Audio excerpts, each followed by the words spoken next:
ഫറോവ ചങ്കടലിലാ മുങ്ങിച്ചെത്തത്. ഈ ഫറോവയും ഒന്നുകിൽ ഏതെങ്കിലും ഒരു അഗാധഘട്ടത്തിൽ മുങ്ങിച്ചാവുകയുള്ളൂ എന്ന് ഉറപ്പ്. ചരിത്രം അങ്ങനെ ആവർത്തിക്കപ്പെടും. ആ ഫറോവയ്ക്ക് ഒരു മാനസാന്തരം ഉണ്ടാവും.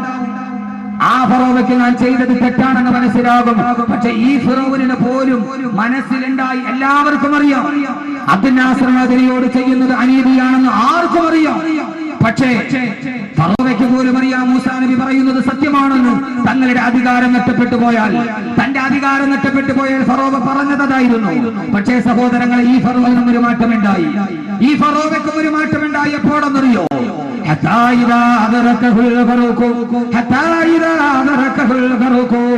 അവസാനം ചെങ്കടലിൽ കിടന്നിട്ട് മുങ്ങിച്ചാടുമ്പോ, ചെങ്കടലിലെ ഉപ്പുവെള്ളം തന്റെ അണ്ണാക്കിലോട്ട് കുത്തിയിറങ്ങുമ്പോ, ആ സമയത്ത് ഈ ഫിറൗൻ പോലും പറഞ്ഞു പോയി, ആമന്തു ലാ ഇലാഹ ഇല്ലല്ലദീ ആമനതു ബിഹി ബനൂ ഇസ്രായീൽ. ചെങ്കടലിന്റെ തിരമാലകളിൽ മുങ്ങിച്ചാടുമ്പോ ആ സമയത്ത് ഫിറൗൻ പറഞ്ഞു പോയി, അല്ലാഹുവേ ബനൂ ഇസ്രായീൽ പറഞ്ഞ അല്ലാഹുവിനെ ഞാൻ വിശ്വസിക്കുന്നുവെന്ന്. അബ്ദുൽ നാസർ മദനിക്ക് തടവറെടുത്തവരാരാണെങ്കിലും, ആരുടെയൊക്കെ ഗൂഢതന്ത്രങ്ങളാണെങ്കിലും, വല്ലാഹി പടച്ചതമ്പുരാനെ തന്നെയാണ് സത്യം.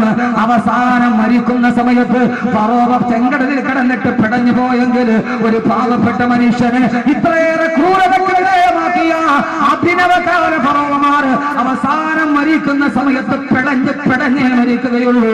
ആ മനുഷ്യൻ അനുഭവിച്ചതിന്റെ 10 ഇരട്ടി അനുഭവിച്ചിട്ടല്ലാതെ അഭിനവകാല ഫറോവ തിരശ്ശീലക്കുള്ളിലാവട്ടെ, തിരശ്ശീലയുടെ മുന്നിലാകട്ടെ, ഈ തിരക്കഥകൾ എവിടെ രചിക്കപ്പെടട്ടെ, ഈ തിരക്കഥകൾ എവിടെ സംവിധാനം ചെയ്യപ്പെടട്ടെ, സംവിധായകൻ അപ്രത്യക്ഷനാകട്ടെ. പക്ഷേ ഈ പുരുഷാരത്തെ സാക്ഷി നിർത്തി, ഈ അഗതി അനാറ് മക്കളെ സാക്ഷി നിർത്തി, അൻവാർ ശരീര ആരിമീങ്ങളെ സാക്ഷി നിർത്തി, അഹമ്മദ് കബീർ എന്ന ഒന്നും അറിയാത്തവന്റെ കൽപ്പനമല്ല സഹോദരങ്ങളെ, ഖുർആന്റെ വാക്യമാണ്. ഈ അഭിനവകാല ഫറോവമാർ ചെങ്കടലിൽ ഉപ്പുവെള്ളം അണ്ണാക്കിൽ കുത്തിയപ്പോ ഫറോവയ്ക്ക് വരെ മാനസാന്തരമുണ്ടായി. ഇൻഷാ അല്ലാഹ് പറയും, മരണക്കിടക്കയിൽ പഴങ്കട്ടിൽ കിടന്നിട്ട് പുഴുവിനെ പോലെ പിടയുമ്പോ ആ സമയത്ത് കൈകാലിത്തടിച്ചിട്ട് പറയും, ഒരു നിരപരാധിയായ മനുഷ്യന് ഞങ്ങൾ ചെയ്തൊരുക്കിയ ക്രൂരതയുടെ പ്രതിഫലമാണിതെന്ന്. ഒരു പാവപ്പെട്ട ഭാര്യയുടെ ആരും അറിയാതെ 10-12 വർഷം ഭർത്താവിനെ അറിയാതെ ജയിലറക്കൊണ്ടിരിക്കുന്ന ഭർത്താവിനെ ഓർത്ത് ഒരു പാവപ്പെട്ട ഭാര്യയുടെ കണ്ണുനീരിന്റെ ഫലമാണിതെന്ന്. ഇറങ്ങിപ്പോകുമ്പോൾ വലത്തേക്കവിളിൽ കെട്ടിപ്പിടിച്ചു മുത്തം കൊടുത്ത ഒരു പൊന്നുമോന്റെ കണ്ണുനീരിന്റെ പ്രതിഫലമാണിതെന്ന്. ഈ തിരക്കഥയുടെ പിന്നിൽ ആരുമാകട്ടെ, സൂറത്തുൽ ഖസസാണ് പറയുന്നത്, വല്ലാഹി എന്നെയും നിങ്ങളെയും ഈ പച്ച മണ്ണിൽ നിന്ന് പടച്ചെടുത്ത പടച്ചതമ്പുരാനെ തന്നെയാണ് സത്യം. ദുനിയാവിന്റെ കോടതിയിൽ അവർ ശിക്ഷിക്കപ്പെടില്ലായിരിക്കാം, ഇവിടുത്തെ അണിയറയിൽ അവർ വെളിയിൽ വരില്ലായിരിക്കാം. പക്ഷേ മരണത്തെ സൂക്ഷിച്ചു കൊള്ളുക, അവസാനം പടഞ്ഞ് മരിക്കേണ്ടി വരുമെന്ന് അല്ലാഹുവിന്റെ വിശുദ്ധ ഖുർആൻ. സഹോദരങ്ങളെ, ഒരു കാര്യം ഓർക്കുക, ചരിത്രത്തിന്റെ ദൗത്യമേറ്റെടുക്കുക. സത്യം പറഞ്ഞപ്പോൾ, സത്യം വിളിച്ചു പറഞ്ഞപ്പോൾ, ഇത് അസത്യമാണെന്ന് ആളുകൾ പറഞ്ഞപ്പോ ആ സമയത്താണ് ഫറോവ പറഞ്ഞത്, മൂസയെ ഇങ്ങനെ വിട്ടാല് പറ്റില്ല, മൂസയെ വെറുതെ വിട്ടാല് പറ്റില്ല, മൂസയെ വെറുതെ വിട്ടാല് പറ്റില്ല. ഫറോവയുടെ വലതുഭാഗത്ത്, ആ വലതുഭാഗത്ത് ഒരു കിങ്കരൻ ഉണ്ടായിരുന്നു. ആ കിങ്കരനോടാണ് ഫറോവ പറഞ്ഞത്. അല്ലാഹുവിന്റെ ഖുർആൻ തന്നെ പറയട്ടെ, വഖാല ഫിർഔനു യാ ഹാമാനു ബിനി സർഹാ ലഅല്ലി അബ്ലുൽ അസ്ബാബ്. അൻവാർ ശരീഫുമായിട്ട് ഈ ആയത്തിന് ബന്ധമുണ്ട്. ആദ്യം മൂസയെ തകർക്കണമെങ്കിൽ എന്ത് ചെയ്യണം? സഹോദരങ്ങളെ, മൂസയെ കൊന്നില്ല, ആ സമയത്ത് മൂസയെ പിടിച്ചില്ല. മൂസ പറയുന്ന അല്ലാഹനെ പിടിച്ചു. ഫറോവ പറഞ്ഞു, ഹാമാനന്ദ മന്ത്രിയോട് ആകാശത്തിലേക്കൊരു ഗോപുരം പണിയുക, ആകാശ ഗോപുരം പണിയുക. ഈ മൂസ പറഞ്ഞത് അല്ലാഹ് ആകാശത്തിലുണ്ടെന്നാണ്. ആകാശത്തിലേക്കൊരു ഗോപുരം പണിയുക. ഹാമാനന്റെ സർവാഡംബര വിഭൂഷിതനായ സാമ്പത്തിക അടിത്തറയുണ്ട് ഹാമാനും ഫിറൗനും. ആകാശത്തെ ചുറ്റി നിൽക്കുന്നൊരു വലിയ അമ്പര ചുണ്ടിയായ ഗോപുരം പണിയപ്പെട്ടു. ഫറോവ പറഞ്ഞു, ആ മൂസാന്റെ അല്ലാഹനെ ഞാൻ അമ്പെയ്ത് വീട്ടാൻ പോവുകയാണ്. മൂസാടെ അല്ലാഹനെ ഞാൻ കാണിച്ചു കൊടുക്കാം. ആയിരക്കണക്കിന് ആളുകൾ ഒരുമിച്ച് കൂടി അധികാരത്തിന്റെ മത്ത് പിടിച്ച സമ്പത്തിന്റെ മത്ത് പിടിച്ച ഫറോവ പറഞ്ഞു, അള്ളാനെ ഞാൻ കൊല്ലാൻ പോവുകയാണ്. നൂറുകണക്കിന് ആളുകൾ പാരാവാരം പോലെ പരന്നു കിടക്കുന്ന പരശതം പരിവാരങ്ങളുടെ നടുവ് സർവാനമ്പര വിഭൂഷിതനായി വില്ലും കുലച്ചുകൊണ്ട് ഫറോവ കയറി ആകാശത്തിന്റെ മുകളിലുള്ള ഗോപുരത്തിലേക്ക്. ആ ഗോപുരത്തിന്റെ ഉച്ചസ്ഥായിലെത്തി ആകാശത്തിന്റെ തമ്പുരാനെ അസ്ത്രം പ്രയോഗിച്ചു. സാക്ഷാൽ ഫറോവ.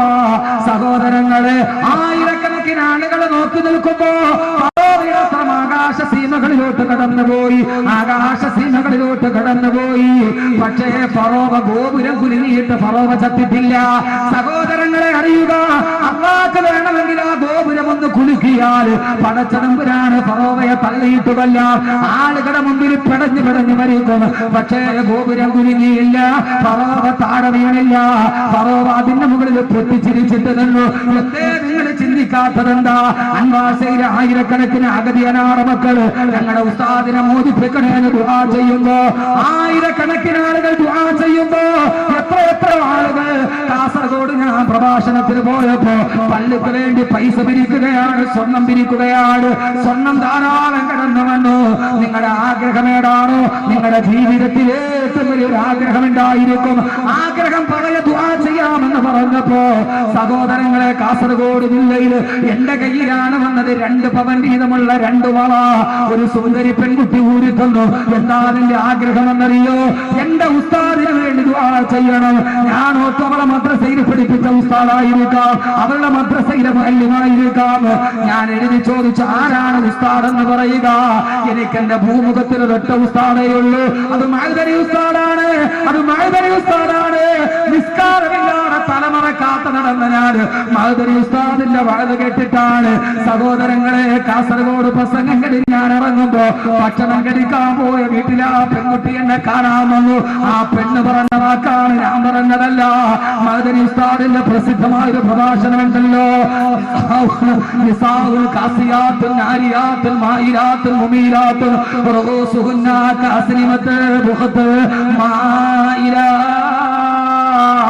ഉടുത്തിട്ട് മുടുക്കാത്ത പെണ്ണുങ്ങൾ. ആ ഒരൊറ്റ പ്രസംഗം കേട്ടിട്ട് ഉസ്താദ്, ഞാൻ മഅ്ദനി ഉസ്താദിന്റെ വഅദ് കേട്ടിട്ട് തലയിൽ തട്ടമിട്ടടാ. അന്ന് മുതൽ ഞാൻ നമസ്കാരം കേട്ടിട്ടില്ല. എന്റെ ഉസ്താദിന് വേണ്ടി ദുആ ചെയ്യണമെന്ന് പറഞ്ഞ് 2 പവന്റെ ഒരു വളയല്ല, 2 പവനോളം വരെ 2 വള ഊരി തന്നത് കാസർഗോഡ് ജില്ലയിൽ ഞാൻ എന്റെ കൈവെള്ളയിൽ വാങ്ങിച്ചതാ. എന്റെ കൈവെള്ളയിൽ വാങ്ങിച്ചതാണ്. ആയിരക്കണക്കിന് ആളുകൾ ദുആ ചെയ്യുമ്പോ, ആയിരക്കണക്കിന് ആളുകൾ ആമീൻ പറയുമ്പോ, എന്റെ സഹോദരങ്ങളെ, മഅ്ദനി ഉസ്താദ് 2ാമതും ജയിലിൽ പോണെന്ന് ചോദിച്ച സഹോദരങ്ങളെ, ഫറോവയുടെ കാര്യത്തിൽ അല്ലാഹുവിന്റെ താല്പര്യം അങ്ങനെയാ. അവരെ അല്ലാഹു പെട്ടെന്ന് കുലിക്കില്ല. അല്ലാഹ് പകേനെ പന പോലെ വളർത്തും. അല്ലാഹുവിന്റെ തീരുമാനം എന്തെന്നറിയോ? സഹോദരങ്ങളെ, നിരാശ വേണ്ട. അൻവാശരിയുടെ പാവപ്പെട്ട മക്കളെ, നിരാശ വേണ്ട. പടച്ചറപ്പിന്റെ ദർബാർ കുലുങ്ങാത്തതെന്താ? നിങ്ങളുടെ ഉസ്താദിനെ മോചിപ്പിക്കാനെന്താ? ഉമർ മുഖ്താറേ, പൊന്നുമക്കളെ, കണ്ണുനീരിന് വിലയില്ലാത്തത് കൊണ്ടല്ല. നിങ്ങളുടെ ഉപ്പയല്ലാഹു പ്രവാചകത്വത്തിന്റെ പരീക്ഷണം പഠിപ്പിക്കുകയാ. പ്രവാചകന്മാരുടെ പ്രവാചകത്വം അവസാനിപ്പിച്ചത് കൊണ്ട് യൂസുഫ് നബിയുടെ ചരിത്രം പഠിപ്പിക്കുകയാ. അല്ലാഹു ഫറോവമാരോട് കാണിക്കുന്നത് എങ്ങനെയാ? പൊന്നുമോനെ, അല്ലാഹു സുബ്ഹാനഹു വ തആല ഫറോവയുടെ അമ്പ് ആകാശത്തേക്ക് പോയി. ജിബ്രീലിനോട് അല്ലാഹു പറഞ്ഞു, എന്നെ ലക്ഷ്യമാക്കി അമ്പ് പറഞ്ഞു വരുന്നത് കണ്ടോ? ജിബ്രീലേ, പിടിച്ചെടുക്കുക. ഒരാടിന്റെ രക്തം അമ്പിന്റെ അഗ്രഭാഗത്ത് പുരട്ടിയിട്ട് അതേ ഫറോവയ്ക്ക് തന്നെ തിരിച്ചറിഞ്ഞു കൊടുക്കുക. സഹോദരങ്ങളെ, അമ്പിന് ആടിന്റെ രക്തം പുരട്ടിയിട്ട് നബി അലൈഹിസ്സലാത്തു വസ്സലാം അസ്ത്രം താഴോട്ടിട്ട് കൊടുത്തു. പൊട്ടിച്ചിരിച്ചിട്ട് നിലവും പറഞ്ഞു, അല്ലാഹ് മരിച്ചു, അല്ലാഹ് മരിച്ചു. അല്ലാഹ്ക്ക് വേണമെങ്കിൽ ഫറോവയെ കൈകാര്യം ചെയ്തുകൂടെ? പക്ഷേ മഅ്ദനിയുടെ കാര്യത്തിൽ ഒരു വ്യത്യാസമുണ്ടായി. സാക്ഷാൽ മഅ്ദനി കിടന്നെടുത്ത് മഅ്ദനി ഉസ്താദ് കിടന്നെടുത്ത് ഒരു ദിവസമെങ്കിലും യതിയൂരപ്പ് കിടക്കേണ്ടി വന്നത് അത് ചരിത്രത്തിന്റെ തനിയാവർത്തനമാണ്. അത് ചരിത്രത്തിന്റെ തനിയാവർത്തനമാണ്. ജയിലിന്റെ അടികൾ ഒരാൾക്ക് വേണ്ടി മാത്രമല്ല തുറക്കപ്പെടുക, ഒരാൾക്ക് മാത്രമല്ല തുറക്കപ്പെടുക.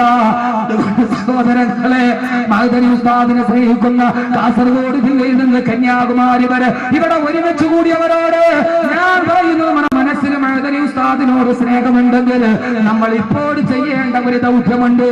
ആ ദൗത്യമാണ് ഖുർആൻ പിന്നീട് പറയുന്നത്. ഖുർആൻ പിന്നീട് പറയുന്നത്, അമ്പ് താഴേക്ക് വീണു. അല്ലാഹു ഫിറൗനെ തളർത്തിയില്ല. അള്ളാഹുടെ സമീപനം എങ്ങനെയാണ്? അള്ളാഹുടെ സമീപനം എങ്ങനെയാണ്? നമ്മുടെയൊക്കെ ചില അൻവാർ ശരീഫ് ദുആ നടക്കുന്നു, മാത്തൂരി സാഹിബ് ദുആ ചെയ്യാൻ വരുന്നു, എന്നിട്ടും അതിന് വെളി വരാത്തുണ്ട്. അപ്പൊ എന്താ ചെയ്തിട്ടുണ്ട്? അപ്പൊ എന്തൊക്കെ ന്യായങ്ങൾ കേൾക്കണം? അപ്പൊ എന്താ ചെയ്തിട്ടുണ്ട്? ഫറോവ അഹങ്കരിച്ചു, ആളുകളെ കൊന്നടുക്കി. ഇവിടെ അഗതികൾ ദുആ ചെയ്തു, അനാഥകൾ ദുആ ചെയ്തു, മാത്തൂരി സാഹിബ് ദുആ ചെയ്യുന്നു, ഞാൻ ദുആ ചെയ്യുന്നു, നിങ്ങൾ ദുആ ചെയ്യുന്നു. നമ്മളാരും ഒരു പ്രവാചകന്റെ ദുആയോളം എത്തൂലല്ലോ. എത്തുവോ? ഒരു പ്രവാചകന്റെ ദുആയോളം നമ്മുടെ ദുആ എത്തുവോ? അതതിനേക്കാളും വലിയ ആളുകളുണ്ട്. ഇപ്പൊ അങ്ങനെയാണ്, എല്ലാവരും വലിയ മഹാനാകുന്ന ആളുകളാണ്. അവനവനെ തന്നെ മഹാനാകും. ചില ആളുകൾ പറഞ്ഞറിയാം, ഞാൻ ഇത്ര മഹാനാകുമെന്ന് ഞാൻ തന്നെ ചിന്തിച്ചിരുന്നില്ല. അങ്ങനെ അവനവൻ സ്വയം മഹാനാകുന്ന കാര്യമാണ്. മഹാന്മാരുടെ ഒരു വലിയ പഠനം, അവനവൻ തന്നെ അവനവനെ മഹാനാക്കും. ആ കാലഘട്ടത്തിലാണ് സഹോദരങ്ങളെ ഫറോവ അഹങ്കരിച്ചു. അള്ളാഹ് പറഞ്ഞു വളരട്ടെ, അവൻ അങ്ങനെ വളരട്ടെ. എവിടം വരെ പോകും നമുക്ക് നോക്കാം, എവിടം വരെ പോകുമെന്ന് നോക്കാം. എന്റെ പ്രിയപ്പെട്ട സഹോദരങ്ങളെ, ഫറോവയ്ക്കെതിരെ ദുആ ചെയ്തതാരാ? മൂസാ നബി. മൂസാ നബിക്ക് ആമീൻ പറഞ്ഞാരാ? ഹാറൂൻ നബി. ദുആ ചെയ്തൊരു നബി, ആമീൻ പറഞ്ഞ വേറെ നബി. റബ്ബനാ